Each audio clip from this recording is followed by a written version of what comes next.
Hello guys, myself Sankit Soni and I am a founder of 10x exports. इस video के अंदर मैं आपको पूरा एक कंटेनर के अंदर किस तरह से गुड्स आता है, कैसे आपको कंटेनर बुक करना होता है, किस तरह से कंटेनर एक्सपोर्ट किया जाता है, फुल प्रोसेस इस वीडियो के अंदर मैं आपको दिखाने वाला हूं। तो अंत तक मेरे साथ इस वीडियो में बने रहिएगा। जैसा आप देख सकते हो, अभी मैं एक कंटेनर यार्ड में खड़ा हूं और यहां पर अगर आपको कंटेनर बुक करना है तो उसके लिए सबसे पहले आपको क्या करना है। जैसे अगर आपको एक्सपोर्ट का ऑर्डर आया तो सबसे पहले आपको एक लेनी पड़ती है ticket. Ticket in the sense, अगर आपको ट्रैवल करना है ट्रेन के थ्रू, फ्लाइट के थ्रू, आप जब तक अपनी टिकट बुक नहीं करते हो तब तक आपका वो ट्रैवलिंग है वो कंफर्म नहीं होगा, वो जर्नी है वो कंफर्म नहीं होगी। यहां पर आपको अपना एक्सपोर्ट करना है प्रोडक्ट, तो सबसे पहले आपको कंटेनर बुक करना है और कंटेनर बुक करने के लिए कंटेनर के टिकट को हम बोलते हैं डीओ, डिलीवरी ऑर्डर। ये डीओ जो होता है ये शिपिंग कंपनी आप लोगों को इश्यू करती है। शिपिंग कंपनी क्या होती है, जिसके ये कंटेनर्स होते हैं। जैसे आप यहाँ पे कंटेनर देख सकते हो, यहाँ पे कंटेनर के पीछे ये शिपिंग कंपनी का नाम लिखा है। ये जो शिपिंग कंपनी है, ऐसी बहुत सारी कंटेनर की अलग अलग कंपनी है। जैसे कि आपने देखा होगा कभी कभी कंटेनर पे मक्स लाइन लिखा होता है या कॉस्को इस तरह से लिखा हुआ होता है, तो ये शिपिंग कंपनीज होती है। वो कंटेनर्स का आपको डीओ इश्यू करती है, डिलीवरी ऑर्डर। और वो जो डीओ होता है वो जब आपको एक बार मिल जाता है तो यहां से आप कंटेनर अपने नाम पे बुक करके आपका जो भी प्रोडक्ट है इन कंटेनर के अंदर स्टफ कर सकते हो और एक्सपोर्ट के लिए रवाना कर सकते हो।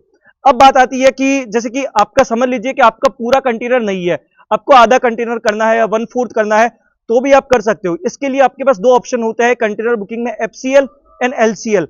एफसीएल क्या होता है, फुल कंटेनर लोड। ये फुल कंटेनर लोड क्या होता है कि आपने पूरा कंटेनर आपको बुक करना है। जैसे कि एक कंटेनर के अंदर लगभग 28,000 किलो अगर मटेरियल आ रहा है तो पूरा का पूरा मटेरियल आपका जाएगा एफसीएल के अंदर। वही दूसरा होता है LCL, less than container load. अगर आपका पूरा कंटेनर नहीं है, आपका सिर्फ 1/4 कंटेनर है या हाफ कंटेनर, तो भी आप बिजनेस कर सकते हो, एक्सपोर्ट या इंपोर्ट अपने प्रोडक्ट को कर सकते हो। सिर्फ आपको उतना कंटेनर का रेंट देना है। अब ये जो कंटेनर होते हैं ये भी दो टाइप के होते हैं, एक होता है 20 फीट और दूसरा होता है 40 फीट। 20 फीट कंटेनर्स के अंदर अप्रोक्सीमेटली लाइक 23 से 25 टन के बीच में मटेरियल आता है। वही जो 40 फीट कंटेनर होता है उसके अंदर आपका कम से कम 32 टन जैसा मटेरियल आ सकता है। ये अप्रोक्स वैल्यू है, एग्जैक्ट वैल्यू आपको कंटेनर के पीछे लिखी होती है। बाकी डिपेंड करता है आपका प्रोडक्ट क्या है, आपका प्रोडक्ट का वॉल्यूम क्या है। फॉर एग्जाम्पल अगर आपका फर्नीचर है तो फिर वो वेट वाइज नहीं जाएगा, वो क्यूबिक मीटर वाइज जाएगा, वॉल्यूम वाइज जाएगा।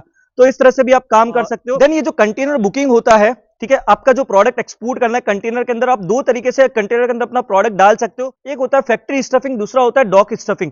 ये फैक्ट्री स्टफिंग क्या होता है कि आप जो कंटेनर है कंटेनर यार्ड से या सी पोर्ट से कंटेनर मंगवाते हो अपने फैक्ट्री, वेयर हाउस या गोडाउन पे, वहां पर अपना अपना प्रोडक्ट वहां पर डालते हो, स्टफ करते हो प्रोडक्ट को, और वहां पर आप अपनी एक सील लगाते हो। जो शिपिंग लाइन की सील होती है, कंटेनर के पीछे एक सील लगाई जाती है, जो ड्राइवर अपने साथ लेकर आएगा, शिपिंग लाइन की होगी, उसको आप वहां पे लगाओ और वो जो कंटेनर होगा फिर वो सी पोर्ट या ड्राई पोर्ट के लिए अगेन भेज दिया जाएगा जहां से वो आया था। देन दूसरा जो होता है वो होता है डॉक स्टफिंग। डॉक स्टफिंग के अंदर क्या होता है, आप अपना जो प्रोडक्ट है आप अपने लोकल ट्रांसपोर्टर के थ्रू एक ट्रक बुक करते हो, उसके अंदर अपना प्रोडक्ट आप स्टफ करते हो और वो जो ट्रक है लोकल ट्रांसपोर्टेशन के थ्रू आप सी पोर्ट या ड्राई पोर्ट पे पहुंचा दोगे। वहां पर आपका कंटेनर पड़ा होगा, आपके कंटेनर नंबर का कंटेनर वहां पे रहेगा। उस कंटेनर के अंदर आपका जो ट्रक के अंदर मटेरियल है उसको अनलोड करके कंटेनर के अंदर लोड कर दिया जाएगा। फिर वो जो कंटेनर है कस्टम क्लियरेंस में जाएगा। कस्टम की वहां पे अगेन एक सील लगेगी, जो कस्टम ऑफिसर की सील होती है, कस्टम डिपार्टमेंट की वहां पे सील होती है। वो सील को लगाने के बाद आपका कस्टम क्लियरेंस के सारे जो डॉक्यूमेंटेशन है वो आपको बनाने हैं। एंड आपका जो प्रोडक्ट है, आपका जो कंटेनर है, उसको शिप के अंदर लोड कर दिया जाएगा वेसल के अंदर, और उसको फिर एक्सपोर्ट के लिए भेज दिया जाएगा। जहां पर भी आपको वो प्रोडक्ट एक्सपोर्ट होना है, जहां पर भी वो जो शिपिंग कंपनी है वेसल्स है आपके प्रोडक्ट को लेके जाएगी। तो इस तरह से पूरा का पूरा कंटेनर या शिपिंग कंपनी का मूवमेंट होता है। अगर ये इंफॉर्मेशन आपको अच्छी लगी हो और इसी तरह की और इंफॉर्मेटिव वीडियो देखने के लिए एक्सपोर्ट इंपोर्ट के बारे में, अभी मेरे चैनल को सब्सक्राइब कर दीजिए, बिकॉज एक से एक पावरफुल वीडियो आगे आने वाली है।